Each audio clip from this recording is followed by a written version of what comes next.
This particular alien race is violent. They are fanatics. They worship a sleeping god and formed their own hierarchy around this. Today we're going to be talking about the Jinsul. Let's get into it.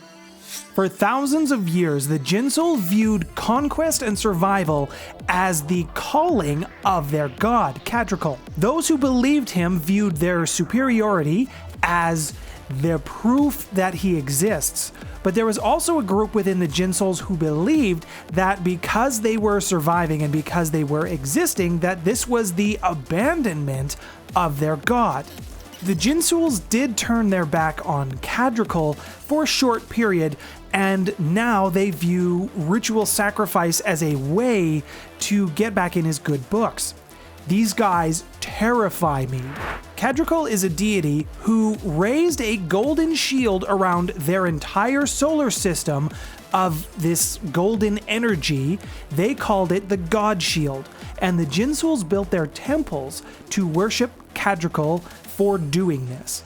Now, mysteriously, the God Shield vanished around the star system, and the Jinsuls and many other species that were living within the Scoured Stars used this as an opportunity to go out and explore space. The Scoured Stars system is a trinary star system located in the vast, and they just went out and started exploring. Now, the Jinsuls in particular, they formed their own group known as the Jinsul Hierarchy. As part of their existence, they tried to test themselves against some of the other races or anything that they encountered in their exploration of the vast. This led them down a very dark path, and they became addicted to this bloodlust, to this idea of conquest. This was very similar to the Vesk. However, unlike the Vesk, who would let you still live, you just had to live under the better life of Vesk rule and law. The Jinsuls, to them, you were to be purged. In some Stellaris terms, the Xeno Purge, if you're familiar with that game. So this process of conquest and testing themselves against other races basically turned them into bloodthirsty monsters. Now, Kadrical, after a very long time, tried to call the Jinsul back to the Scoured Stars system. He sent them a magical artifact that was called a tear. The Jinsul had separated themselves into 6 major factions, and these were each led by a singular warlord. These 6 warlords, they weren't having any of that, and they destroyed the tear. They broke it into 6 pieces, and then they consumed its magical essence. Now, the power they consumed inside the tear turned these warlords into semi-divine beings, and these new beings, these magical beings, they united the Jinsul into the singular hierarchy that they are known to be now. Now, the warlords believed that it was divine right that they were able to get this power. And they also believed that they deserved it because of all the killing that they had been doing. They saw themselves as the superior species, and this was their right. Now, to continue with this, I have to give a little bit of context, and I really want to explore this in another video, but here's some high-level things that happened after this event. Eventually, Kadrical got sick of the Jinsul's shit, and he sent one of his heralds to go collect them. Kadrical is served by 4 heralds, and one of them is the Herald of Conquest. This Herald of Conquest goes by the name of Dhurus. The Jinsul hierarchy, and I realize I may have said that wrong at the start now, but oopsies, it's actually the Jinsul hierarchy. They made Rax, which is a very dangerous and volatile planet, their home planet and main base of operations. And Rax's solar system is located near a nebula that constantly emits cosmic horrors. This suited the Jinsuls just fine because they got to test themselves against whatever nightmares came out of this nebula. When Dhurus showed up to collect the Jinsul, he got them a little riled up. Under his leadership, he was able to gather the hierarchy together and follow him back to Scoured Stars. The issue with this is, even though Dhurus is the herald of Kadrical, he views himself as something bigger, more important than Kadrical. And he is actually trying to usurp Kadrical's power for his own purposes. Now, he has the backing of the Jinsuls behind him because he got them to believe in his conquest, and they now serve Dhurus. Now here's the thing about fanatics. When you can bring them to your side, they go all in.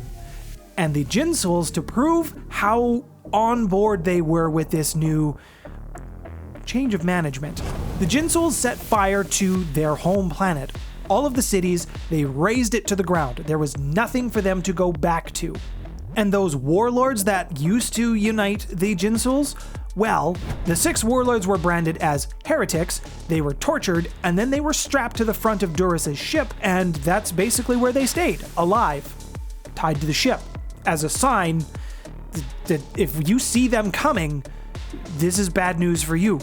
So the Jinsuls went back to the Scoured Stars, and they started claiming the system again. If you're new to the channel here, my name's Nathaniel. Welcome to the table. I talk about lore around the games in the Paizoverse as well as World of Darkness. If that's something you're interested in, I would love to have you join me at the table. You can do so by hitting the subscribe button, and if you're enjoying the video, let me know by giving it a thumbs up. If you've been a regular for a while and you enjoy what I do, thank you. If you're able and want to support me, I will have links to Patreon and Ko-fi in the description below. Now, if you haven't seen it from some of the pictures already, a Jinsul is a terrifying 6-legged chitinous creature. At least that's what it says. You can find them in Alien Archives 3, page 60. They can also be found in various Starfinder Society scenarios. Now, the Jinsul also has something like arms, 4 limbs, but they're also covered in eyes. Like, the whole body is covered in eyes. The Jinsul can see in 360 degrees. And because they are so strange looking, the only way to tell the front and back of a Jinsul is the location of the mouth. And even this is lined with sharp, pointy teeth, pincers, and general things of crushing, death, and the end of you. The Jinsuls also participate in a very disturbing coming-of-age ritual. What they do is they basically implant cybernetic sabers into the front legs of them, and they do this to prove how strong they are because they do it without pain meds. There is no anesthesia. There is no Tylenol 3. They do this just without anything, and you have to survive and stay conscious. These buggers terrify me. The Jinsuls also work with a surprising efficiency. Everything they build, their space stations, their starships, everything they build, it's all able to be run by automated systems or robots, simple robots that can perform simple tasks. Anything they build can be run with a skeletal crew. You don't need a lot of bodies to make sure whatever you're operating runs. They also like to make sure that everything that they're doing can serve more than just one purpose. And by doing this allows them to be very efficient war machines because they can just drop troops on you very quickly, very efficiently. They have also developed weapons to destroy you without having to set foot on your starship. Like, literally, they invented something called the Vandal rocket launcher. A Vandal rocket that gets through a ship's shields changes into these little robots that automatically dismantle ships. They just pull apart your hull. And the only reason the technology exists within the Pact Worlds now is because somebody survived an encounter with the Jinsuls, although barely. They probably did make a lot of money selling this technology to the Pact World, so maybe there's that, I guess. Now, the Scoured Stars, as I mentioned, is a trinary system. That means there are 3 suns in this solar system. It is also a terrifying system because all of the plants, all of the fauna, all of the creatures that live on these planets in the Scoured Stars, they are all vicious and they all will try to kill you. The Jinsuls, while a nightmare, were not the only creatures or the only species to come out of this system. There was actually 8 major civilizations that lived here under the protection of Kadrical. Now, you couldn't have gotten into the Scoured Stars before the gap because of the God Shield and the barrier that protected the solar system. However, sometime during the gap, this shield gave out. The reason the shield existed in the first place was because Kadrical did not want to let his worshippers, his followers, he didn't want to let them go. But as soon as the shield went down, they all took the opportunity and left. And Kadrical wanted them all to come back. That's why he sent them tiers. Not just the Jinsul, but he sent 1 tier to every civilization that he used to protect. Now, it wasn't until 317 AG, after Gap, that the Jinsul hierarchy made first contact with the Starfinder Society, and in conjunction, the Pact Worlds.